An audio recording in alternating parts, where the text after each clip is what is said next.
didn't miss yesterday? Awesome. Just one, two, couple guys, couple people? Awesome. It's okay. We're going to do just a really quick review anyway about what we did yesterday because each of these teachings, I believe, they can stand alone. When we go over these teachings, if you just came to one, they'll be fine.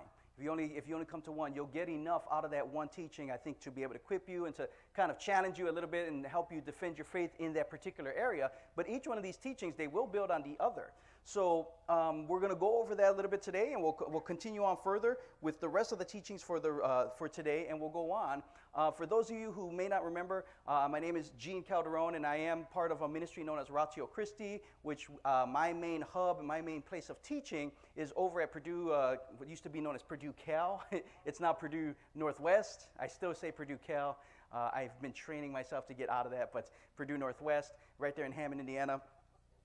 And so what I do there is I try to equip students to understand why we believe what we believe amongst all these different opposite beliefs or doctrines or even things that they will learn in history or science class or even philosophy class, to be able to take those arguments and understand where they're coming from and understand where we're coming from and see which one actually makes the most sense. I think most of the time Christianity gets cheated because the other side, our side, is rarely presented. And so that's why I'm there. I'm trying to present the other side, put it in front of them, and let them wrestle with it themselves.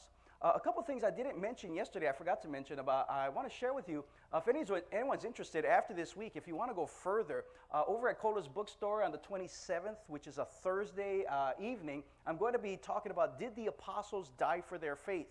One of the things that we'll be going over, especially this week, we'll talk about, does God exist? And I put a check mark, yes. Yes, he does exist, and I'll show you why. Okay. After that, did Jesus rise from the dead? Put a check mark next to that. We'll talk about that on Friday. But then some people will ask, well, what about the apostles? The apostles are the ones who were going out there and saying all that, but did they really die for what they believed in? Or were they just making stuff up and embellishing and everything becoming legend? And did they really die for what they, or were they just radical? So we'll talk about that. That'll be on Thursday over there at Cola's Bookstore. We'll go over, did the apostles die for their faith? That's another historical argument that we can actually use to support why we believe what we believe. And then after that, I'm going to be doing my first annual back to campus or college prep conference for students anywhere from junior high to high school. If anyone's going to be going back to school, I'm going to be doing a presentation. It'll be from 8 to about 2 o'clock. I won't start teaching till 9, 8 o'clock will be just kind of register, get to know you, a little bit of breakfast snacks, things like that. And then we'll do a couple of teachings, a lot of Q&A, a lot of interaction. I really want the students to engage, otherwise they fall asleep. So I've learned that. I've taught at many youth groups. And youth groups are awesome because they love to have fun. They'll shoot darts, they'll run around and do all this. And it says, okay, let's get together, we're going to do the teaching. And plop, they're out. I mean, I've seen it literally, like they're out. I'm like, really? They were just, what happened? Anyway, so what we're planning to do is we're going to present some of the arguments that they've either heard or they have for themselves or they're going to hear at a college campus, a high school, or even a middle school. And so we're going to be going over some of the objections that are presented there, give them some time to interact. Heavily student oriented, okay? So if the parents or the adults are coming, I'm going to ask them to kind of sit in the back so that the students can sit up front, because if I'm sitting next to mommy and daddy, I don't really want to ask my question because he's right here, or something like that, you know? So I really want to, parents, adults are allowed to come. It's very open to them, but the deal is bring a student with you, okay? There's no charge. There will be donations if anybody wants to love offering, anything like that, but it's not required. Well, again, we're going to provide as much as we can. We're going to try to have book sales there. We're going to try to have lunch provided for you. Lunch will be provided for you.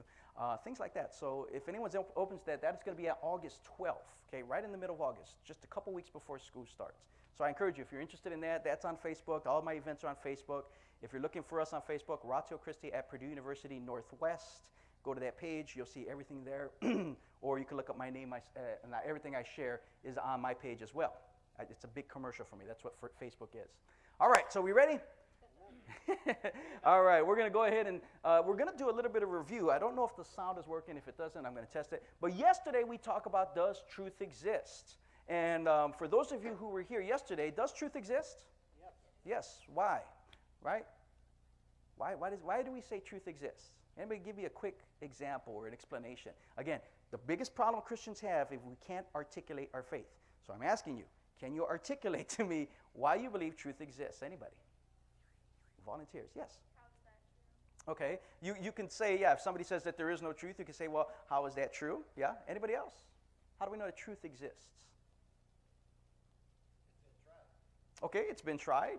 Yeah, I mean, we test all things, and if something is false, it's not going to hold up. Okay, so yeah, a couple different answers.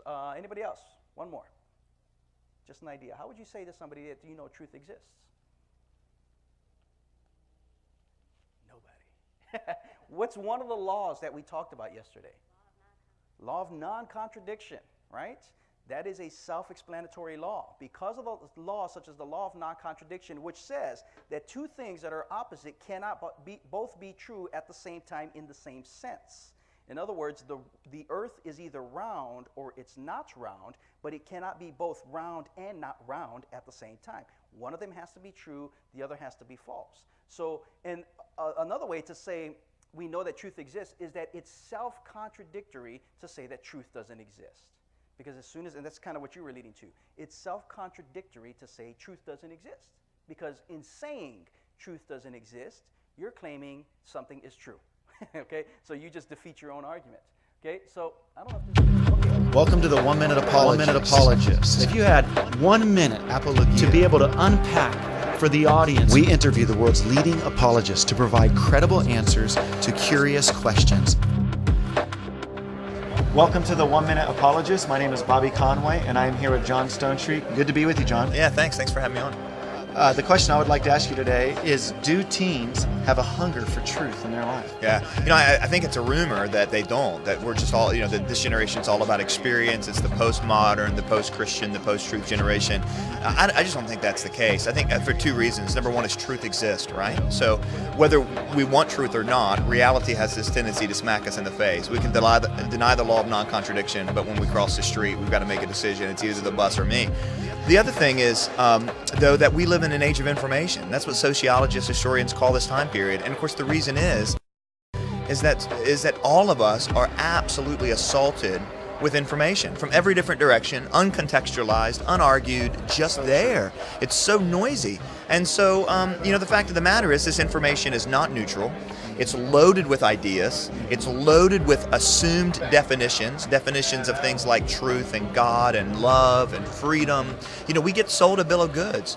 And if we do not know the truth in an age of information, and even worse yet, if we don't know how to come to the truth, if we don't know how to think, then we're destined to be deceived. Ideas have consequences. And so it's absolutely essential that any educational sort of training for students, including Christian education, but even more broadly, is that we actually are able to navigate this world of ideas. Otherwise, we'll embrace something because it sounds good or because it feels good now, without the long-term kind of foresight to understand where those ideas are taking us. Thank you, John. Yeah, thanks for letting me on.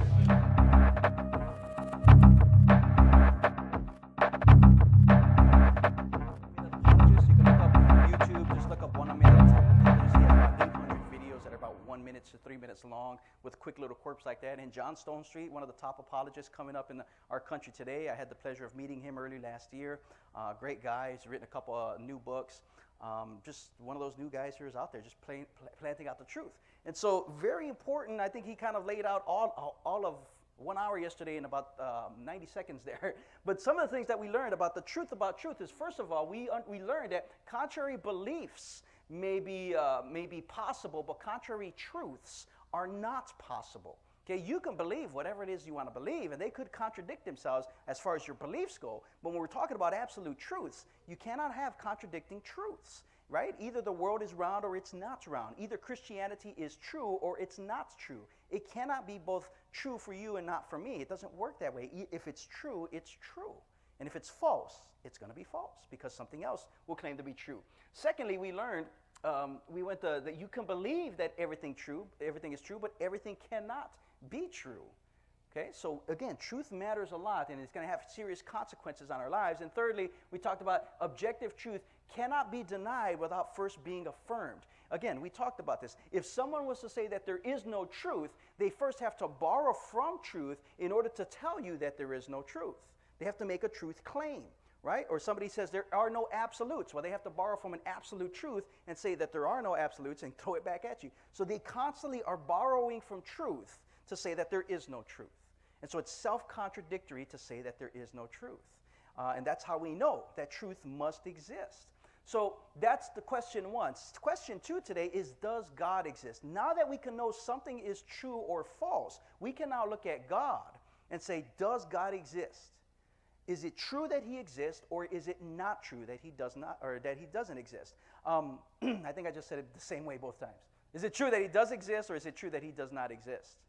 Okay? Because they both can't be true at the same time in the same sense. We learned that law of non-contradiction does apply to God. All right? So we're going to look at that, because one of the things we should understand is that there cannot be a word of God if there is no God. Now, we have to understand, what are we talking about when we mean God, right? Because there's a lot of people say, oh my God, oh my God, oh my God. Well, what do you mean by God? Right? We kind of, it's one of those words we throw around so loosely anymore that we really have forgotten what we're talking about when we're talking about God. Even people in church, we throw his name around pretty loosely, right? Oh my God, did you see that? Oh my God, that was good pizza. You know, we just throw his name around for anything, right? But we're talking about God. We are talking about a theistic God. A theistic God is a God that is beyond the world, has created and sustains the world, okay? This is the kind of God that we as Christians are talking about.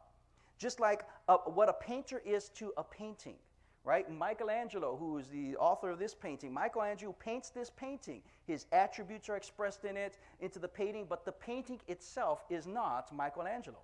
So again, that worldview of what a painter is to a painting is what we're talking about when we talk about theistic God who has created all things, but is not the thing he created. Some people will talk about that. That's what we call pantheism. Well, we're going to look at three major worldviews, and you'll see those three major worldviews represented here by the earth either being held up or suspended by a pair of hands, or the earth with a hand inside of it, as if it's part of the earth, or the earth with no hand at all, it just is. Okay? That first view is called what we call theism, that God made all. God creates the universe, he sustains the universe, but he is not the universe. He is beyond the universe. He created it. And in that fits Judaism, Christianity, and Islam. The next one is what we call pantheism, and that is the idea that God is all. Everything is God. The trees outside, the rocks outside, the chairs you're sitting in, everything will eventually become this one great essence and will be this great being, and that's what God is all. So you find like Zen, Buddhism, Hinduism, a lot of the New Age ideas out there is what we call pantheism.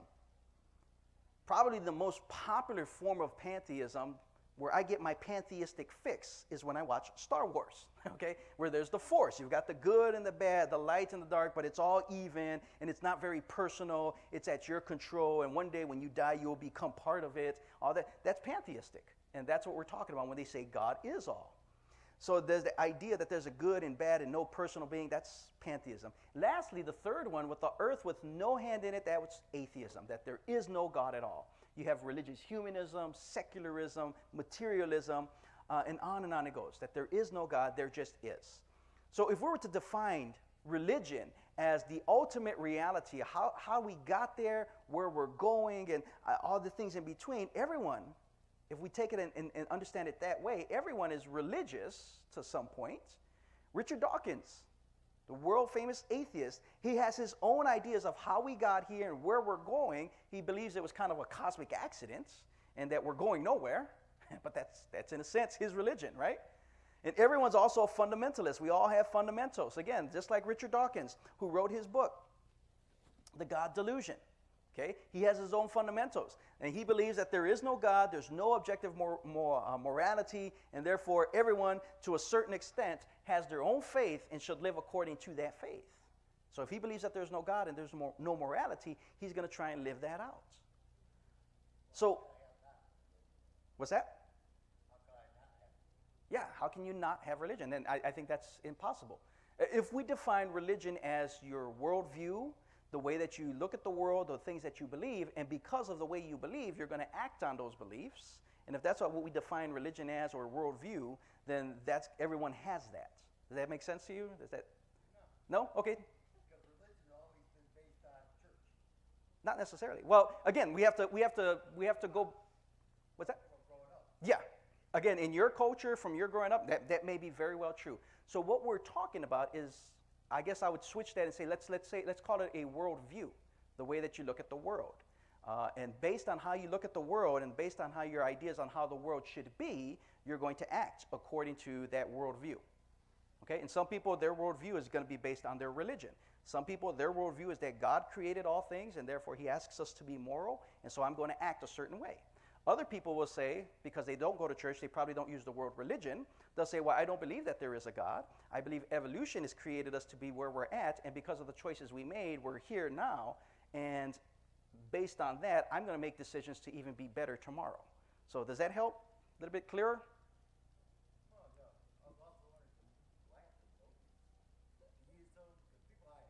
Mm-hmm. Pantheism? Yeah, they don't. And we'll talk about that. Yeah, these are big words. I don't expect you to know them. A lot of times you probably hear things for the first time, and I'll try to break it down as best as I can because I was where you were. And I try to stay away from the big words. Pantheism and all that, that's the idea. This is why I talk about where people think that the tree is God and the rocks are God and things like that. So I would just kind of use language like that. And so if I didn't use the word pantheism, I'd say, well, you know, there's people out there who believe that the trees are God and the rocks are God and things like that. So you'll hear me use different ways to explain some of the bigger words. So if you're not comfortable with using the bigger words or nobody talks that way that you know of, fine. Use the whole rocks and the trees thing and just go with that. Because again, there's times where people talk above me and I have to say, wait a minute, I don't know what you mean. Could you explain that for me? You know, and that happened to me just a couple weeks ago. A pastor was using some big words. I didn't know what he meant. Say, what does that mean? And then once he explained it, oh, yeah, okay, I get it. All right, then I can go on with the conversation.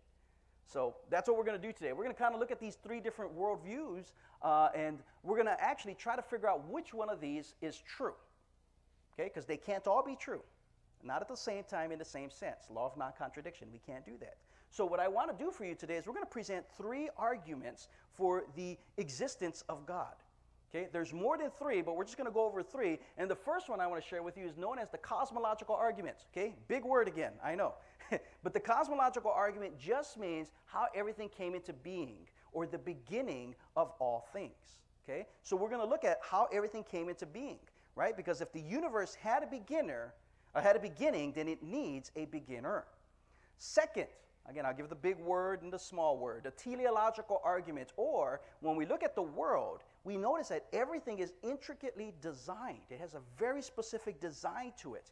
And if there's a design to the universe and to life, then that points to the fact that there must be a designer. Somebody must have put this together in just the right way for it to be able to exist today. So that's the second argument, the design argument. And the third one we're going to use is the moral argument. How do we know right from wrong, good from bad?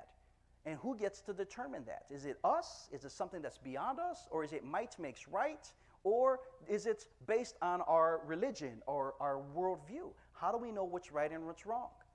So that's what we're going to kind of look at, and we'll start at the beginning. If anyone has ever taken a science class, and you're talking about the creation of all things, or the beginning of creation of all things, you've probably heard that it all started at the big what? There, at the Big Bang, okay? So we'll talk about that in just, where we go?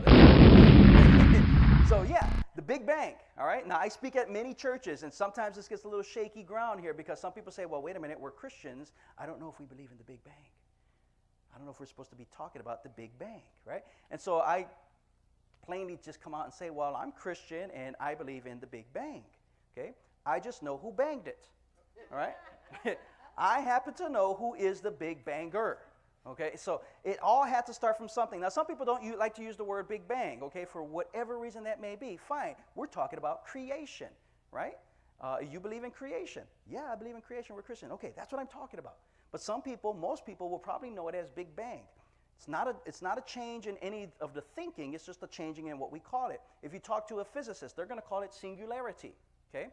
Different word for describing the exact same thing. We know that at one point there was nothing, and right after that there was something, or there was everything, basically. So there's good scientific evidence that there was a beginning. Even Stephen Hawking, who wrote this book called The Grand Design, Okay, Stephen Hawking, world-renowned physicist, wrote a book called The Grand Design about how all things came into being. And he is quoted here as saying, almost everyone now believes that the universe and even time itself had a beginning at the Big Bang.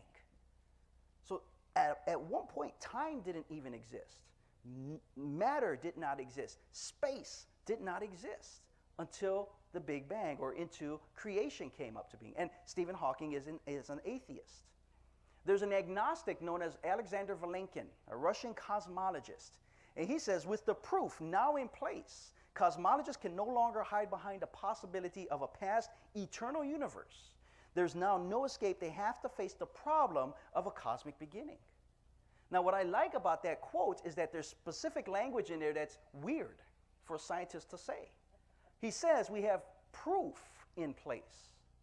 Most scientists will say it seems most likely that, or the evidence may suggest.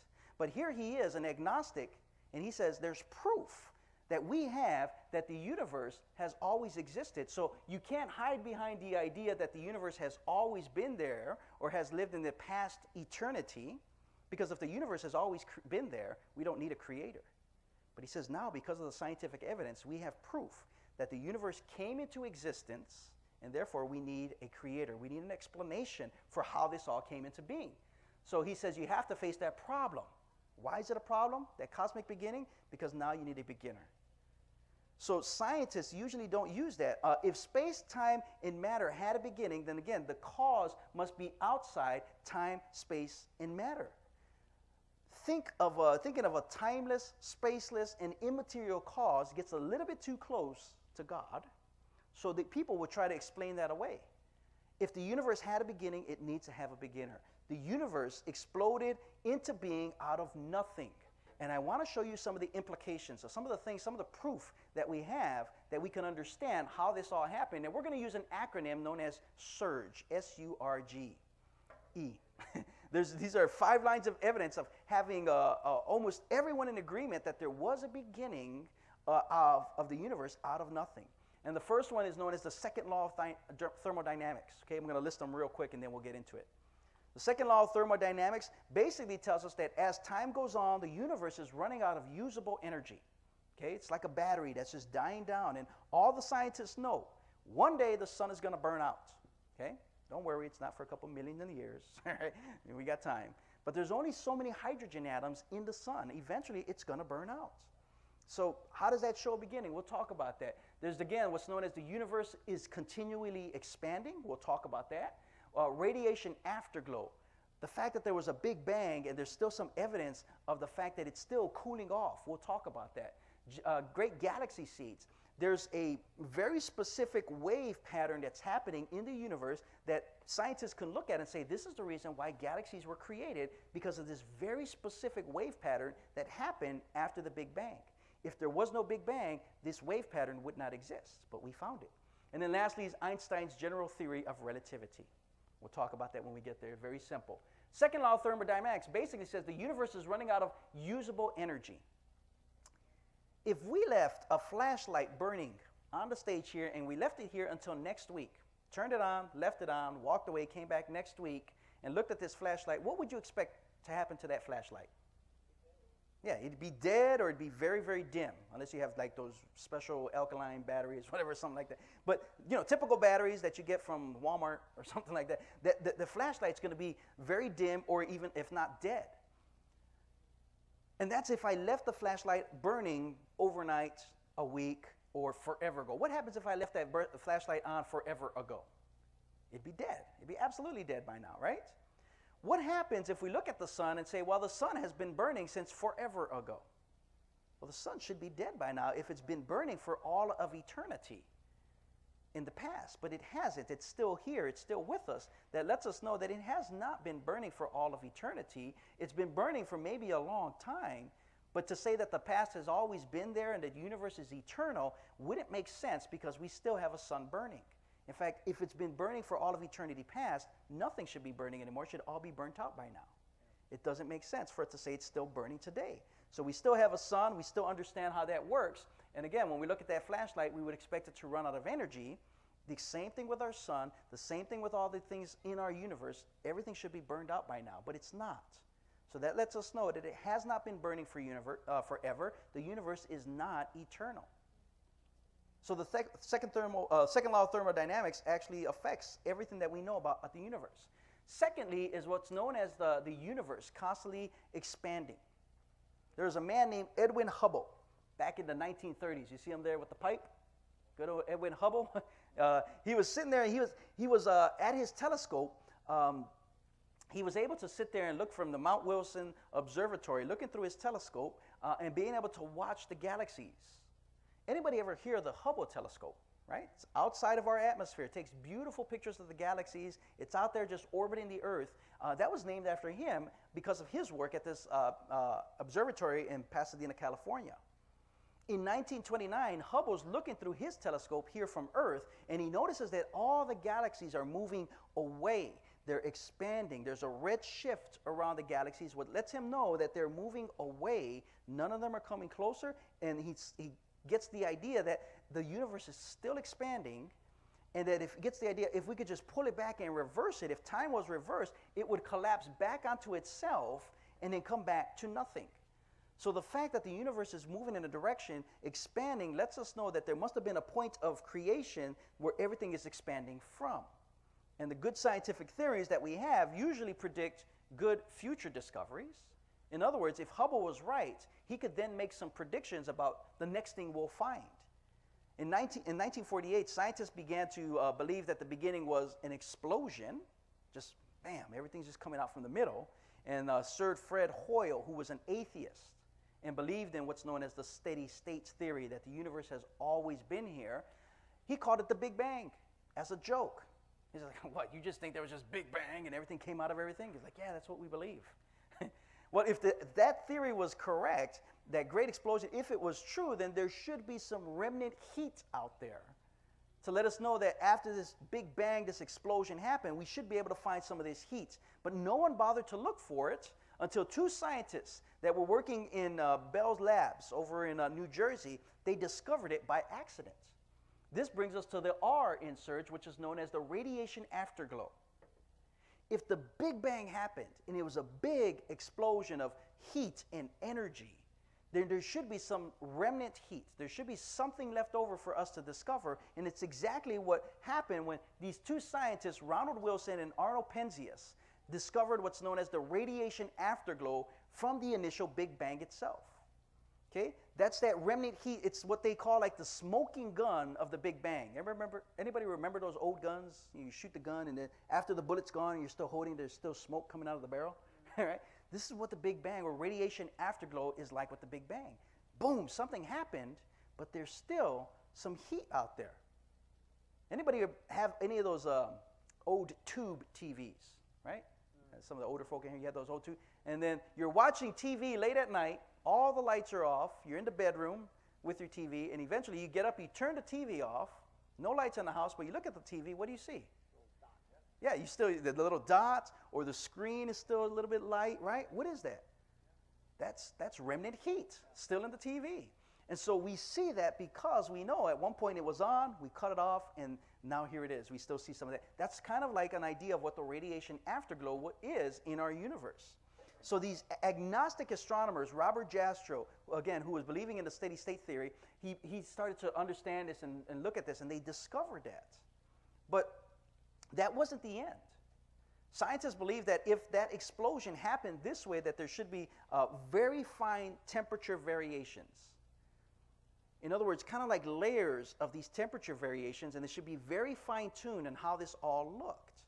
So there was no way of measuring those temperatures because from Earth, there's too much atmospheric interference. They couldn't get an idea. So what they were trying to do was they wanted to get a satellite into space to be able to see, okay, let's see if we can find some of these fine-tuned little variations in the radiation afterglow, in the remnant heat that was still there. And that's where they came up with the idea of this great galaxy seeds. They needed to send a satellite up to measure the temperatures. And one was prepared back in the 1980s, if anybody remembers this. In 1986, they were trying to send it up in what was known as the Challenger shuttle. That exploded on the way up, okay? If you remember that. They had a satellite that was going to take these temperatures up there, and it didn't make it. So it took them a couple years. They had to redesign the whole thing. They had to make it smaller, and they put it on a French rocket, not a shuttle, but a rocket up into space, and it was able to get it up into orbit. And so and that happened in 1989. They sent that up. And so for 3 years, they let it orbit the Earth, and they were taking measurements. And finally, by their satellite, which is named COBE, which stands for Cosmic Background Explorer, they were able to get those temperature variations down to 1 part in 100,000th, which is very, very fine technique to find all these things. And what they found was those variations. In fact, it may not be impressive to us here, okay? When we're like, I don't get this, what's the big deal? But if you're an astrophysicist, if you're somebody who studies the stars or cosmology, this was the discovery of the century. Because to them, it was like the fingerprint of God. You see all these little ripples, you kind of look at your fingerprints, it's like, wow. Those are designed in such a specific way that lets us know this could have only come from what is now known as the Big Bang or creation itself. And the leader of all this, George Smoot, said, you see him there on the cover of the magazine, he says, we found the machining marks of the Creator. If you're religious, it's as if you're looking at God. Again, not a big deal to us. We probably don't understand, but when the physicists and the scientists looked at this, it says, that's where I think it's so appropriate to say, oh my God, because he was right there. In 1992, they headlined a Time magazine. Stephen Hawking is quoted on there. He says, it's the scientific discovery of the century, if not all time. This was huge. With temperature variations in 1 part to the 100,000th, if you change that just a little bit, you throw off the fine tuning and we would not exist here. That's how important that discovery is. It's like, wow, we are extremely fine-tuned. The Big Bang wasn't just a big explosion out of nothing. It was a very, very fine-tuned incident that created all things in the way they needed to be, just so that we could exist here today. Yes? Stephen Hawking, the well-known atheist, says a statement like that, why is he an atheist? Yeah, that's a very good question. It's a very good question, because I could present the truth all day to somebody, but if they don't want it and they don't want to receive it, then they will, in a sense, harden their heart. We see that happen plenty of time with plenty of brilliant men, because science and astrophysics doesn't bring morality with it. God does. God is going to, if we accept the truth that God does exist, I may push that away, because now God's going to ask me to act or behave a certain way. And I want to live my life the way I want to live my life. So, yeah. And that's the thing. I don't think Stephen Hawking is seeking God. He's trying to seek science or physics, and that will become his God. But it's obvious he doesn't want God, because it's right there. And even he pushes it away. He's not one of the scientists who say we're looking at the fingerprints of God, but he does realize that this is a scientific discovery of all time, if not the century, or I said that backwards. So yeah, that is a personal issue for Stephen Hawking. I don't know why he doesn't accept God, but that we'd have to ask him personally. Yes? Yeah, but there is a point in time where he may open his heart. He may, yeah. God may speak to him, just like he did to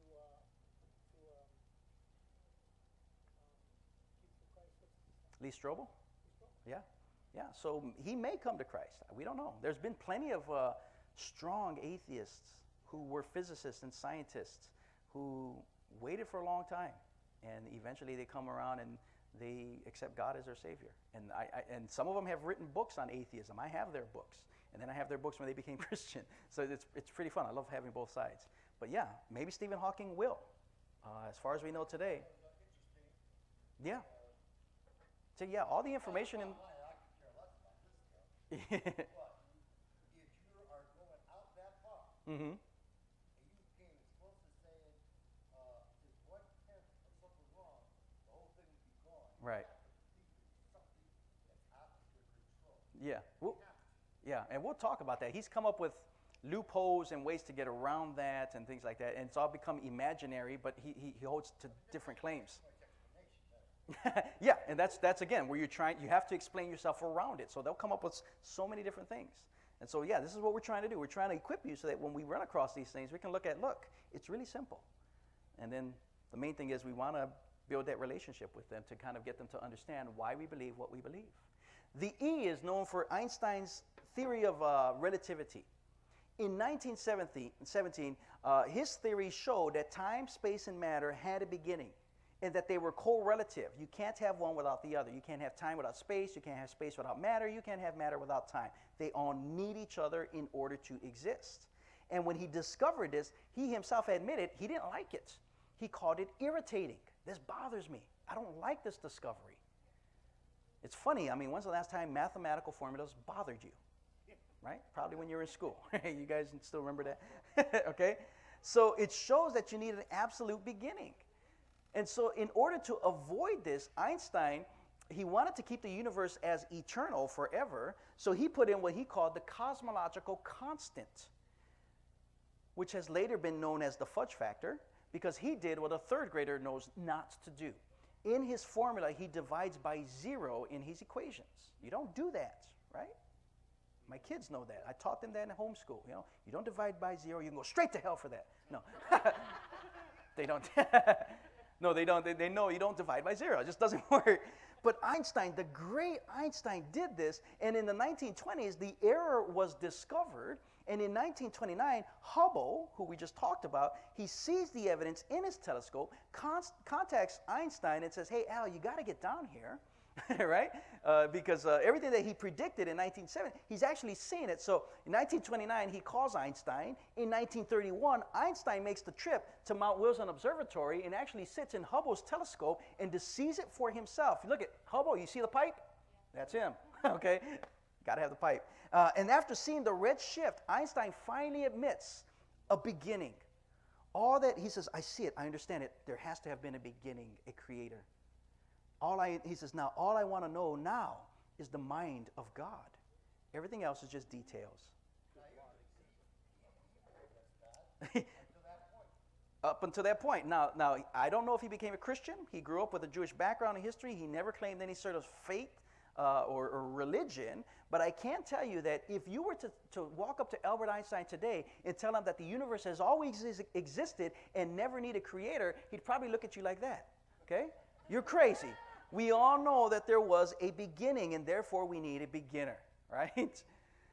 So this led, again, Robert Jastrow to write a book in 1978, which I have here. It's called God and the Astronomers, okay? And he sat down in Hubble's telescope after Hubble had gone away. He came in and he sat in that chair for years, and he wrote this book. He says, in this book, he says, I'm an agnostic when it comes to religion.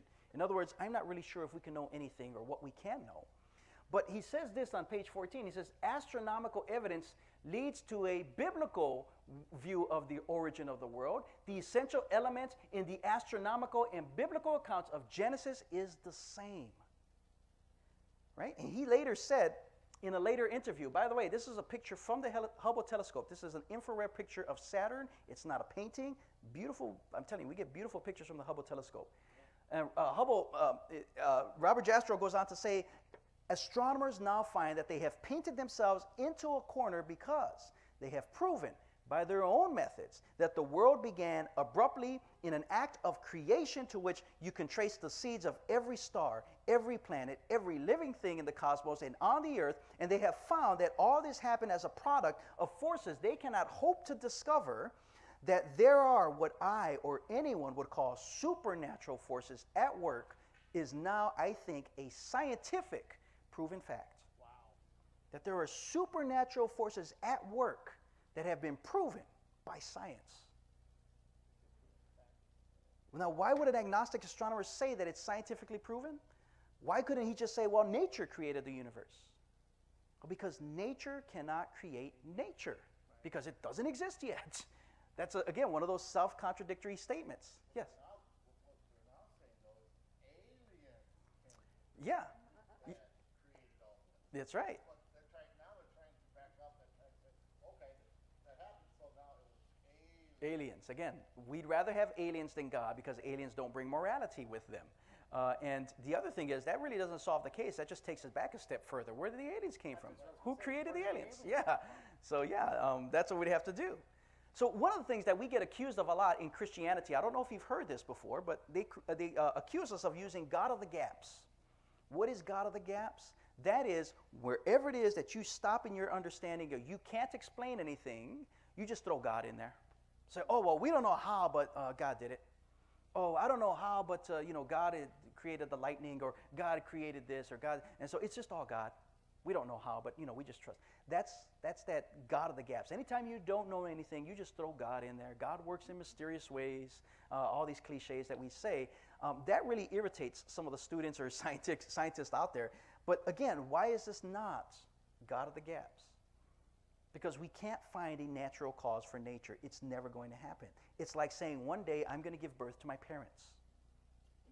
I have to go back a step and they bring it back in. That's like saying, oh, well, we're going to go get nature to create nature. Wait, nature doesn't exist yet. How does that happen? It doesn't work. So it wasn't just Jastrow who said these statements. We got a list of Nobel Prize winners, scientific Nobel Prize winners, who are saying things like this. The best data we have concerning the Big Bang are exactly what I would have predicted had I nothing to go on but the 5 books of Moses, the Psalms, and the Bible as a whole. That's Arnold Penzias, one of the guys who found the radiation afterglow. Another Nobel Prize winner, Robert Wilson. Certainly there's something that set it all off, and I can't think of a better theory of the origin of the universe to match Genesis. Thirdly, George Smoot. There is no doubt that a parallel exists between the Big Bang as an event and the Christian notion of creation from nothing. Again, Nobel Prize winners, scientists who are doing the science, who are doing the data, who are looking, are coming to the idea that it kind of goes really well with what we read in the Bible. So if the universe had a beginning, it's going to lead us to 2 options. Either no one created something out of nothing. That's the theistic or the atheistic view, that there was no one. It just happened by accident. There's no reason to look for anybody to have created. Or someone created something out of nothing. It seems to me that the someone creating something is more reasonable, because if we're to believe that something can come into existence out of nothing, then we can just throw away science. There's no reason to look for causes. Things can just pop up out of nowhere. There's no reason to try and figure it out why, because it can just happen. Well, we don't live that way. We don't understand the world that way. We understand that everything that begins to exist must have a cause, because we've seen that. Yes? Just what you just said. Mm-hmm. Something out of nothing, and nobody did it. Why is it happening today? Yeah. And in fact, it's never happened. We've never seen that happen. Them to prove to be atheists, and them to prove what they're saying. Well, why ain't it happening now? Mm-hmm. Yeah. If that's the fact, if that's what you believe, Right. then it should be happening all the time. Yeah, one of the excuses they'll give is they'll say, well, we have the quantum vacuum, and things pop in and out of existence all the time at the quantum vacuum. But the quantum vacuum is not nothing. Somebody had to create that. There's energy flowing through that, and there's a lot of things going on that's just violent and chaotic, and things pop into existence and pop out all the time, but it's not nothing. Well, my question would be to them, show me a time when that happened. Yeah, and again, they'll throw quantum physics at you. But again, most of that is imaginary, and none of that's going to be there. So again, the question to ask is, why is there something rather than nothing? And again, which is the most reasonable? Huh? They don't even trust their own kind of people. Oh, yeah. Yeah. And it's very, very hyper-skeptical. And so they were going to ask us to question everything. They don't even trust the people who have gone before them. Mm-hmm. That's, again, it comes back to personal issues. There are plenty who do. There are plenty of good scientists out there. In fact, if anyone's interested, again, I brought more books. You can look at some more of the scientific books that I've brought back there that explain a lot of what I'm talking about. So there are, but again, it's up to each individual to be able to make those kind of conclusions. Now, how are atheists going to respond to some of this? I'm going to go through a little bit of what Stephen Hawking says, and I'll try to go through this kind of quick. But he writes this book called The Grand Design, and in there he agrees with most of the fine-tuning that we see in the universe. And he says this, he agrees that the universe had a beginning. He cites much of the surge evidence that we have. He agrees that our universe appears to be highly fine-tuned for life, okay, which we need an intelligent designer to be able to do that. But he goes on to say that this book is rooted in the concept of scientific determinism. I'll explain that, which implies that there are no miracles or exceptions to the laws of nature. So the reason why he's not finding God in any of his conclusions is because he's rooted out before he's even started doing his investigation. He says we're going to use only scientific determinism, which means it has to be only explained by natural means. We're not going to use any of the ideas of miracles or any kind of exceptions to what we can find naturally. In other words, he's looking for a natural cause for nature. And we just told you that's not going to happen. It's like me saying I'm going to give birth to my parents. Doesn't work. And so this is what he's looking for, and this is why he comes to his conclusions. He's already ruled it out. This is a philosophical assertion that he's making. It's not a scientific conclusion. So he's not using science here. Remember yesterday I said that Einstein said the man of science is a poor philosopher. We're seeing that exactly with Stephen Hawking. He's using poor philosophy. And it begs the question in favor of atheism. And again, he set it all up so that the only conclusion you can come to would be a natural atheistic explanation. That's how he's asked the question. You can't come to another conclusion. It also means that Hawking's thought in this book are determined. We have no reason to believe him. In other words, he's not really thinking. If it's all just nature and chemicals reacting, then that's just all that's happening in his brain. And why should we believe him? It's just one cause after another cause. He's not having any free will. He's not really thinking. It's just a natural process that he's going through. He's considered the smartest guy? Yeah, he's one of the smartest guys. But philosophy is not his strong suit. When it comes to physics, that guy's brilliant. But again, he goes on to say in his book, free will is just an illusion. The problem is, then, so the thoughts in his book. If he says that free will is just an illusion, then everything he thinks that he's writing out of his own free will is just an illusion. Uh-oh, all of our phones are going to go off. Praise God for technology. That's Amber Alert. Stephen Hawking's he's chiming in on my phone. That guy is brilliant. So we'll keep going. He says, do we really have reason to believe that an objective reality exists? Again, this is a man who studies physics. And his field actually calls him to study objective material reasoning. He says, do we have any chance to believe that? And he says, no. There's no model independent test of reality. So I don't know what he's studying if he doesn't believe that there's an independent test for reality that we can actually look at. Again, you see, he's contradicting his own book. Lastly, he says it's a self-defeating argument, and that concept of reality is not objective. It's an assertion which actually makes science impossible. If things can just pop out for no reason, he's making it impossible to do science. A couple other things. Multiple universes arise naturally from physical laws. Because there's a law like gravity, the universe can and will create itself out of nothing. What's the problem with that? It's kind of like the alien problem. Where did gravity come from? Has to come from somewhere. And gravity doesn't decide to create. It's an impersonal force. If I keep dropping this control over and over again to the point where gravity says, you know what, if he drops that thing one more time, I'm not going to put it down. Is gravity going to do that? No.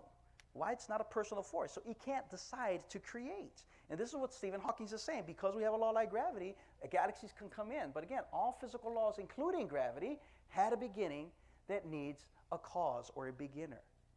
We can go on. Quantum vacuums is nothing. Non-being, it needs a cause. A quantum vacuum is not nothing. I'm sorry. It needs a cause. Again, the whole idea of multi-universes, even if they exist, they need a cause. They go on and say, well, we've got multiple universes. Well, each one of those universes still needs a cause. So it still doesn't make sense when we bring up this whole thing. There's a man named Christopher Hitchens. I think I have his book right here. Is this it? Yeah, he says, God is not great. He wrote a book here called God is Not Great. And he says this. He goes through 9 pages of metaphysics in his book, which is hardly anything in that entire book. He only gives 9 pages. And he says he agrees with all the Big Bang explanation of how the world came into being, but he then goes on to say we don't need God in order to understand it. We don't need God in order for the Big Bang to have happened, which, again, doesn't make any sense. Okay, so let's say you came down for breakfast one morning, you see the box of alphabets tipped over, and all the letters are spread out all over the table, but then you take a closer look at that cereal, and it says, hey, take out the garbage, Mom. Would you think that the cat knocked the box over, or there was an earthquake, or it just happened to fall over, and somehow that just happened? No, you would look at this and say, no, there was an intelligent creator, a designer out there who came and put those letters just in the right order so that I can get the message that I need to take out the garbage, right? Nobody would say that, hey, let's just throw out a bunch of alphabets and see if Hamlet comes out. No, it doesn't work. right? You have to have an intelligent person behind that in order to convey the message. And here we're talking about mom. So when we look at a single-celled amoeba, we notice that there is an alphabet inside that cell. And that alphabet is used to communicate certain very specific. And we look at a message in there and we have to ask ourselves, where did this message come from? How did it come together? Because first, you need letters. Then those letters need to be put into words, those words into sentences, sentences to paragraphs, paragraphs to chapters, chapters to books, books into volumes, volumes into sections. If you go to the library, you don't believe that that just happened from an explosion at a printing press. You understand that something like that happens because somebody designed it or wrote it out just right in order for it to make sense. And that's what we talk about when we look at the DNA, the alphabet. Just like take out the garbage mom, the DNA has an alphabet and a message in there that can't be explained other than an intelligent designer. Does that make sense? I'm very simplistic, but again, a single-celled amoeba that you cannot see is equal to 1,000 volumes of encyclopedias, which means first life requires an intelligent cause. Something of some intelligence had to put this all together. Now, where did I get this information from? Some Christian? No, it's from Richard Dawkins.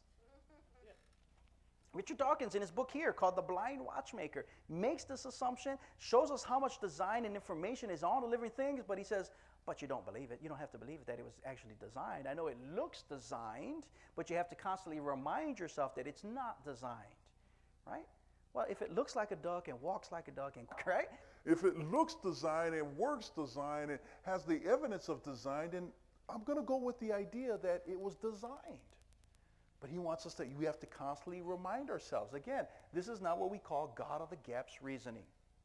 We're not saying, well, we don't know how it happened, so we just put God in it.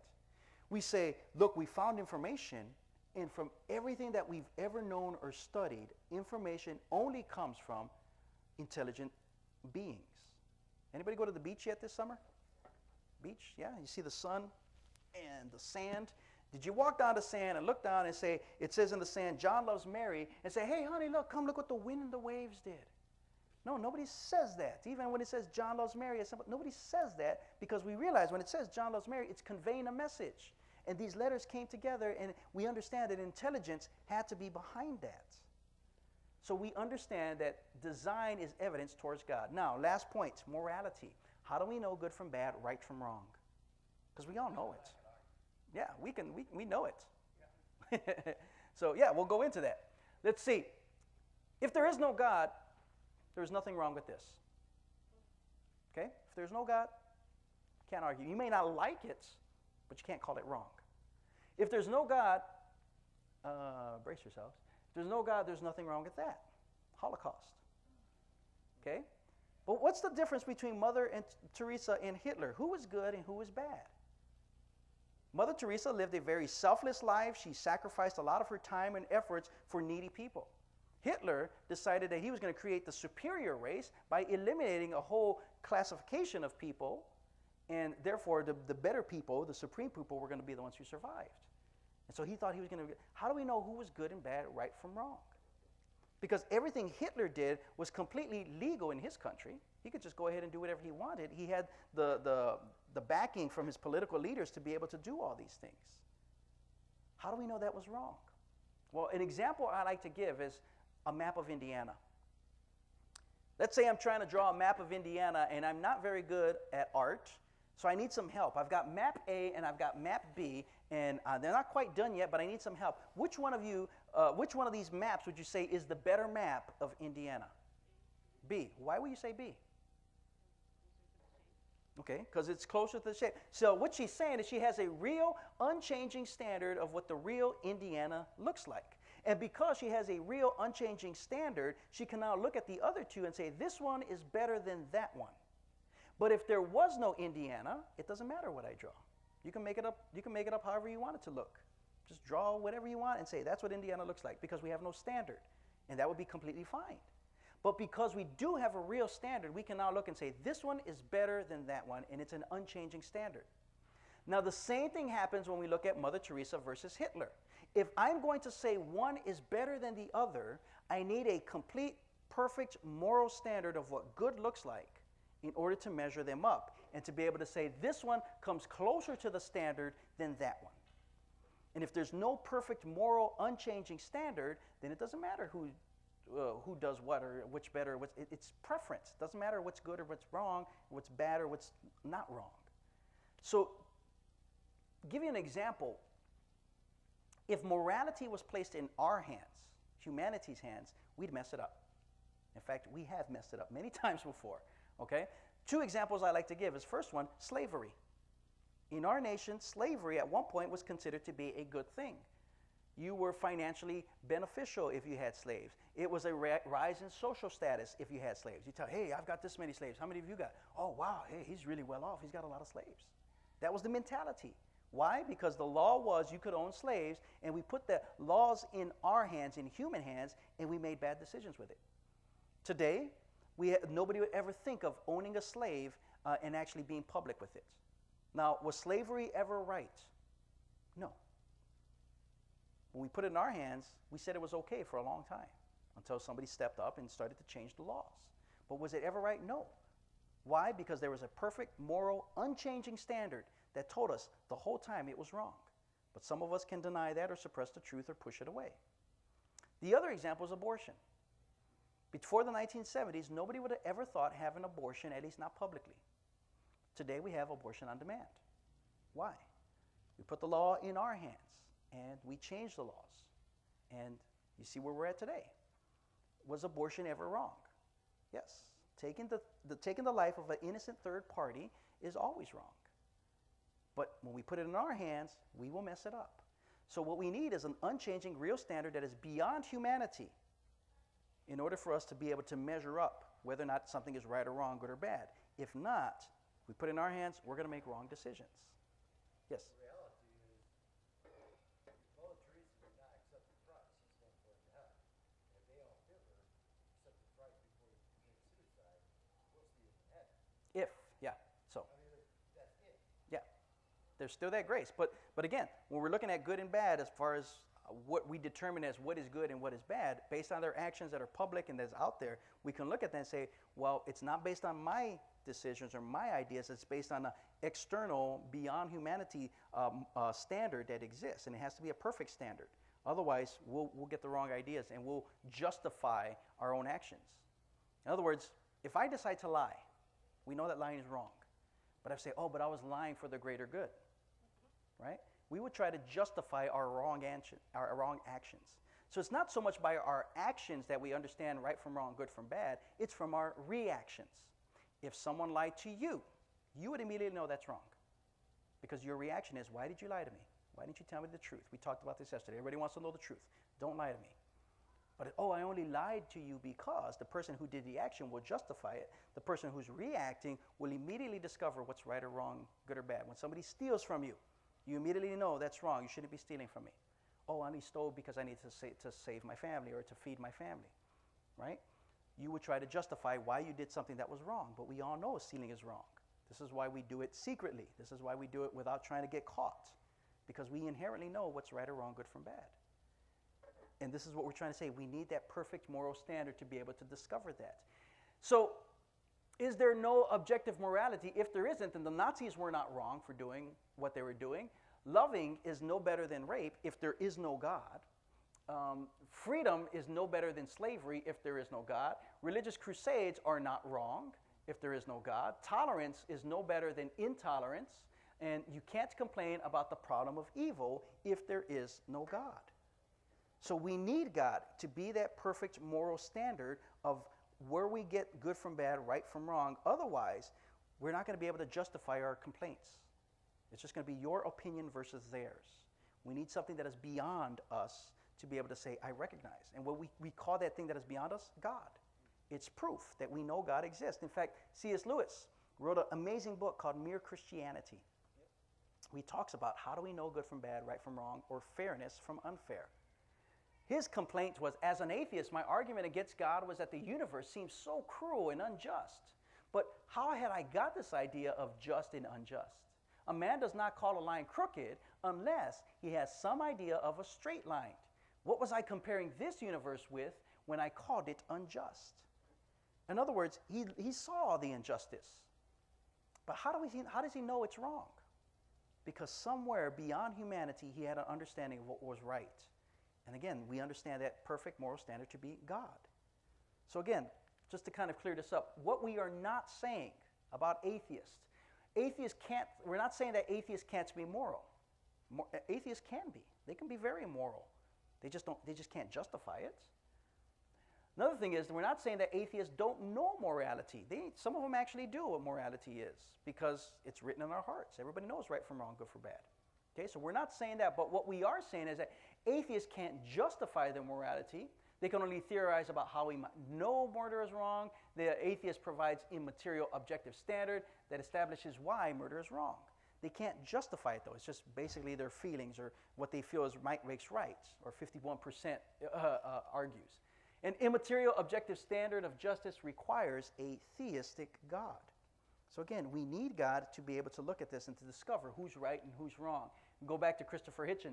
He says religion, when he says God poisons everything, or religion poisons everything, and God is not great, but it's not religion that poisons everything. It's everything actually poisons religion. Because of our own straying, because of our own understanding of where we want to go, we come back and we actually do religion and injustice. So let's wrap this all up. Because of the beginning argument, the design argument, and the moral argument, what do we end up with? Well, from the beginning, we understand that there must be a creator that is immaterial, timeless, and spaceless, and has to be extremely powerful to have created everything out of nothing. From the design argument, we know he has to be extremely intelligent because of the precise design that he created all things, and he has to have a purpose in his creation. You don't put all that design and effort into it unless he has a purpose. And then from the moral argument, we understand he is absolutely morally perfect and he is personal. Why is he personal? Because whenever I violate that moral standard, I sin against him. You only sin against a personal being. You don't sin against an impersonal being. For instance, if I disobeyed or went against the force of gravity and I start jumping up, right? Do I offend or do I sin against gravity by jumping up in the air? No, it's not a personal being. Doesn't care what I do, right? Even though I violate it, doesn't matter. But when I violate the morality that God himself, a personal being, brings in, yeah, that then becomes sin. And lastly, a personal being must decide to create. Gravity cannot decide to create, or any other natural force cannot decide to create. It's not personal. But a personal being can, and again, that points to God. So we have immaterial, timeless, spaceless, powerful, intelligent, purposeful, morally perfect, and personal being that exists outside of nature to have created all things, and this is the God of biblical Christianity without once having referenced the Bible. Everybody knows this to be true. Even Paul says it. Paul says we all know that God exists in the book of Romans. So again, when we look at these ideas of theism, pantheism, and atheism, what we've just done with two scientific arguments and one philosophical argument is we've eliminated pantheism and atheism. Those two do not fit with the science or the philosophy that we just went through, that we know to be true. The only thing that we can conclude now is Judaism, Christianity, or Islam. One of those three could be true. They're still in the running. What cannot be true is Hinduism, Buddhism, New Age, humanism, Mormonism, polytheism, Confucianism, Taoism, all these different, those cannot, they're out. And we're talking scientifically and philosophically, they're not there. And we'll talk historically in the upcoming days. So how do we know which one of these is true? Is it Judaism, Christianity, or Islam? How do we know which one? Well, if the God who created all things wanted to communicate to us in a way that lets us know this is the way, this is the path to take, or this is the person who speaks for me, he would be able to communicate in a way that only he can. And that's what we call miracles. So do miracles exist? Are they possible? And what's the purpose of miracles? Well, that's where we're going to continue into tomorrow. Because if God can create everything out of nothing, then it becomes very easy to start to work within his creation to let us know this is the person who speaks for me. And that's what we're going to look at and compare and contrast and see if we can get down to, is it Judaism, Christianity, or Islam? And that's where we'll end for today.